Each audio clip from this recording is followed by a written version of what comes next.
मैं क्लास में आ गई हूँ और मुझे नहीं पता मैं ये व्लॉग कब डालूँगी या जो भी है। लाइक मैंने देखा है बहुत सारे लोग मजाक बनाते हैं, ओ अदिति तू व्लॉग नहीं बना रही, तू व्लॉग बना, हम भी आएंगे तेरे व्लॉग में XYZ। दे आर सपोर्टिव और they are just making fun of me, I don't know. And to be very honest, अगर तुम लोग देख ही रहे हो तो I don't fucking care. Please मेरे साथ में ये बकवास करने की ज़रूरत नहीं आ करके कि ओ अदिति वाओ तुम्हारा चैनल और ये सब वो सब। I am just so done of with these type of people. पता नहीं, मैं बहुत ज़्यादा डिसअपॉइंटेड हूँ खुद से। और मुझे ऐसा लगता है कि मैंने अपने बीटेक के 4 साल में लोगों को समझा ही नहीं। लाइक 4th ईयर में आके मेरे को लगता था कि मैं सबसे ज़्यादा समझदार और एकदम महान इंसान हूँ और कोई मेरा पागल नहीं बना सकता। और मतलब मुझे लगता था कि हाँ, मुझ में 4 अक्ल की बातें हैं और 4 अक्ल की काम वाली चीज़ें हैं कि हाँ मेरे अंदर अक्ल है। बट अब मुझे ऐसा लगता है कि जिन इंसान को मैं बहुत ज़्यादा इनोसेंट समझती थी कि भाई इससे ज़्यादा इनोसेंट तो कोई नहीं है, इसका तो लोग फ़ायदा उठा लेंगे, ये सब उठा लेंगे, वो लोगों ने मेरे साथ में मेरा मजाक बनाया और पता नहीं क्या करा है। मैं तो उस चीज़ को डिस्क्राइब भी नहीं कर सकती कि उन्होंने क्या करा है। अब बस मेरा हो चुका है दोस्ती यारी से। अब मुझे नहीं पता कि किससे बात करनी है या किससे क्या चीज़ शेयर करनी है या क्या करना चाहिए या क्या बोलना चाहिए। I just have zero sense. मुझे लगता है 21 साल के लाइफ एक्सपीरियंस पे पता नहीं मैंने क्या ही सीखा है या आई जस्ट डोंट नो। मैं ना मतलब जिनको ब्लाइंड ट्रस्ट करती थी, अंधा ट्रस्ट करती थी कि भाई ये तो एकदम बहुत प्यारे अच्छे दोस्त हैं मेरे या जो भी चीज़ है, उन्होंने भी अच्छा नहीं करा मेरे साथ में। मुझे लगता है कि अगर मैंने किसी इंसान को अपने जीवन के 2 साल 4 साल दिए थे एज अ दोस्त और उसके बाद में फिर तुम मेरी ही इनसिक्योरिटी लेकर के मेरे साथ में मुझे नीचा दिखाने की कोशिश कर रहे हो जस्ट बिकॉज तुम थोड़े से हर्ट हुए हो, तो पता नहीं मैं क्या क्या भूले जा रही हूँ और मैं डालूँगी भी कि नहीं डालूँगी। आई जस्ट वांट कि अगर मैं 1 साल बाद देखूँ और मेरे को लगे कि मतलब हर 2 महीने बाद तुम्हें ये फील होता है ना कि भाई इससे ज़्यादा बुरा तो क्या ही होगा, फिर कुछ बुरा हो जाता है, तो मैं ना अपनी ऐसे वीडियो बना के रख लेती थी स्नैपचैट पर कि मैं अपनी ये वीडियो बना रही हूँ और आज से 2 साल बाद मैं देखूँगी और फिर मैं इस बात पर हंसूँगी कि ओ माय गॉड भाई किस फालतू चीज़ पे मैं रोती थी। लाइक फिर वो एग्ज़ाम्स हो या कुछ भी कोई भी रीज़न हो XYZ, तो मेरे को तो था कि मैं इसे 2 साल बाद देखूँगी। और अब मैं देखती हूँ, जैसे मैं जब मेरे 12th का रिज़ल्ट आया था, मेरी अच्छी परसेंटेज नहीं थी तो मैं बहुत ज़्यादा अपसेट थी, तो मैंने उसका वीडियो बनाया था कि कोई बात नहीं अभी अच्छी परसेंटेज नहीं है, पर जब फिर तुम्हें अच्छा कॉलेज मिल जाएगा, अच्छे लोग मिल जाएंगे, जीवन में तुम आगे बढ़ जाओगे तो सब सही हो जाएगा, ऐसा वाला सीन।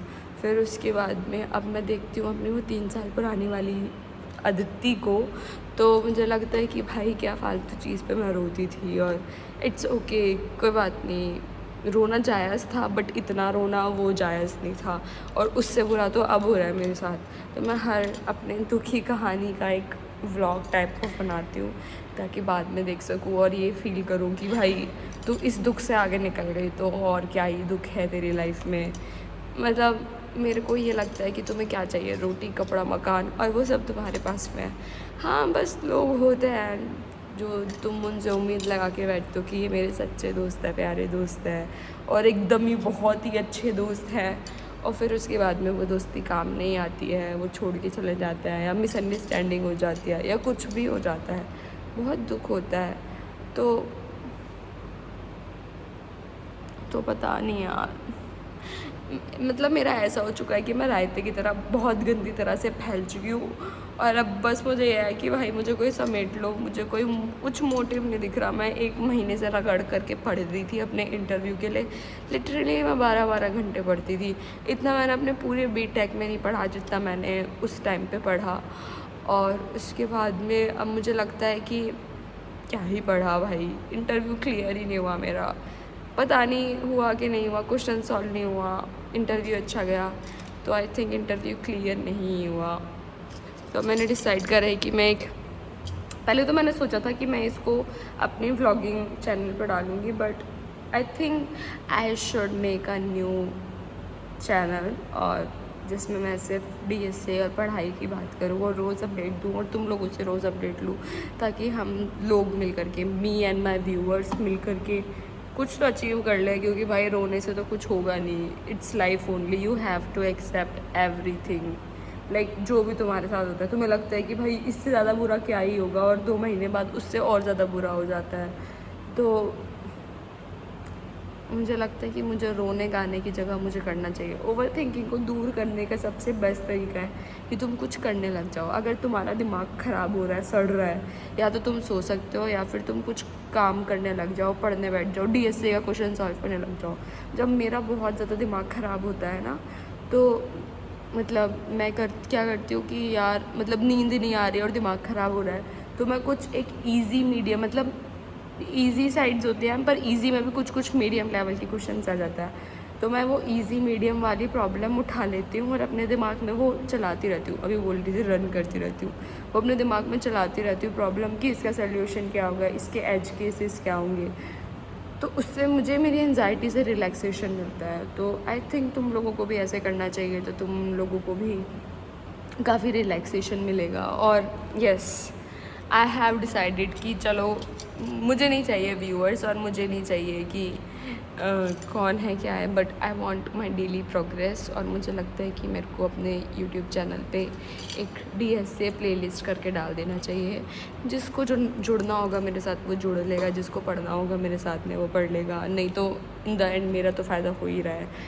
देखी जाएगी कि प्लेसमेंट लेनी है या गेट के लिए जाना है, बट कुछ तो करना ही पड़ेगा। रोज़ तो डिप्रेशन में बैठने से अच्छा ही है कि मैं कुछ पढ़ ही लूँ। और पता नहीं मैं क्या बोलूँ, शायद मैं बाद में इसमें कुछ ऐड करूँ या ना ऐड करूँ, पर अभी तो मेरे पास बहुत टाइम है ना। मेरे पापा मुझे बहुत जल्दी छोड़ कर चले गए, तो आधा घंटा तो है मेरे पास में, देखते हैं। बस 7 मिनट की हो गई है और तुम कितना ही ज्ञान सुनोगे। I think that's enough. और हम एक DSA का 30 डे चैलेंज या 10 डे चैलेंज करते हैं, जिसमें हम शुरू से पढ़ेंगे बेसिक टॉपिक से, क्योंकि इंटरव्यू के चक्कर में मैंने हार्ड टॉपिक तो सारे कवर कर लिए, बस उनका रिवीजन बच रहा है। तो मैं सोच रही हूँ, और DSA का यही है भाई, अगर तुमने एक दिन भी छोड़ा तो तुम फैल जाओगे कि भाई ये तो आता ही नहीं है। और दूसरी चीज़ कि मेरे को मतलब ईजी टॉपिक करे हुए बहुत टाइम हो गया है। लाइक एरे तो मैंने अभी करा था, पर बाइनरी सर्च करे हुए मुझे 6-7 महीने हो गए हैं। तो मुझे लगता है कि मुझे बाइनरी सर्च शुरू करना चाहिए। तो जिसको भी मेरे साथ बाइनरी सर्च क्वेश्चंस लगाने हैं और करना है, यू कैन जॉइन मी। पता है मुझे लगता है कि क्या कहते हैं, इंसान को नीड होती है। फर्स्ट ईयर वाले को कुछ भी नहीं पता कि करना क्या है, पढ़ाई क्या है, कुछ भी नहीं पता। बस वो आते हैं और फिर वो 4 लड़के देखते हैं, 4 लड़कियां देखते हैं और उनकी आंखें चमक जाती हैं और वो खुश हो जाता है कि ओ माय गॉड यही जीवन है और ये सब है, लड़के पटाने हैं, लड़कियां पटानी और मज़े करने हैं। बट फिर उसके बाद में जब तुम फिर वो इस प्यार वाली साइकिल में घुस जाते हो, और उसके बाद में जब 2 साल बाद देखते हो कि 3rd ईयर में आके किसी के कहीं इंटर्नशिप लग रही है और कोई क्या कुछ पढ़ रहा है, किसी ने ब्लॉकचेन पढ़ लिया, किसी ने कंप्यूटर वर्जन पढ़ लिया या कुछ भी पढ़ लिया, और तुम किसके लिए बैठे हो कि हाय भाई वो मेरे टेक्स्ट का रिप्लाई नहीं कर रहा, तो वो तो बहुत ही बेकार चीज़ है। तो I just want to guide people who really needs, who really wants to study. तो बस मेरा यही मोटिव है कि मैं तुम लोगों को बता सकूँ, मैं डेली अपडेट दूंगी कि मैंने कितना पढ़ा, मैंने क्या पढ़ा, और तुम लोग रोज़ कमेंट कर देना उसमें कि हाँ मैंने ये क्वेश्चन कर लिया, मैंने ये पढ़ लिया। डजंट मैटर भाई तुम DSA में कहाँ से क्या शुरू कर रहे हो, बस तुम्हें बेसिक पता होना चाहिए कि C++ या जावा क्या होता है और कौन सी चीज़ें कैसे वर्क करती है, एंड यू कैन स्टार्ट। अभी फ़िलहाल तो मेरा खुद का अभी कुछ पता नहीं है कि मेरा इंटरव्यू का क्या सीन है या मेरे को जॉब मिलेगी या नहीं मिलेगी, तो मैं इतना ज्ञान पेली तो नहीं कर सकती हूँ, क्योंकि फिर लोग कैसे मोटिवेट होंगे। लोग भी तो उन्हीं से मोटिवेट होते हैं जिन्होंने कुछ जीवन में उखाड़ा होता है। मेरे पास एक्सपीरियंस है बट मेरे पास कोई पोजीशन नहीं है, तो आई थिंक पहले मुझे अपने पोजीशन पे वर्क करना चाहिए। तो मैं अपना बाइनरी सर्च शुरू करूँगी। वो लोग जुड़ सकते हैं जिन्होंने कुछ थोड़ा बहुत DSA में पढ़ा है और we can start binary search. Binary search is a easy topic I think. उसमें जो भी है मैं तो नेक्स्ट वीडियो से बताऊंगी कि क्या क्या सीन है. तुम लोग मेरे साथ जुड़ सकते हो और यस आई थिंक तुम लोगों के लिए भी बेनिफिट होगा इस चीज़ में. और तुम्हारे लिए नहीं हो रहा तो मेरे लिए तो हो ही रहा है, क्योंकि इन द एंड हर कोई सेल्फिश है. ये भी मेरी थोड़ी सेल्फिशनेस है कि मैं वीडियो बना रही हूँ ताकि मेरे को मोटिवेशन मिले कि आज मुझे पढ़ना है, आज मुझे कमेंट करना है कि हाँ मैंने पढ़ लिया.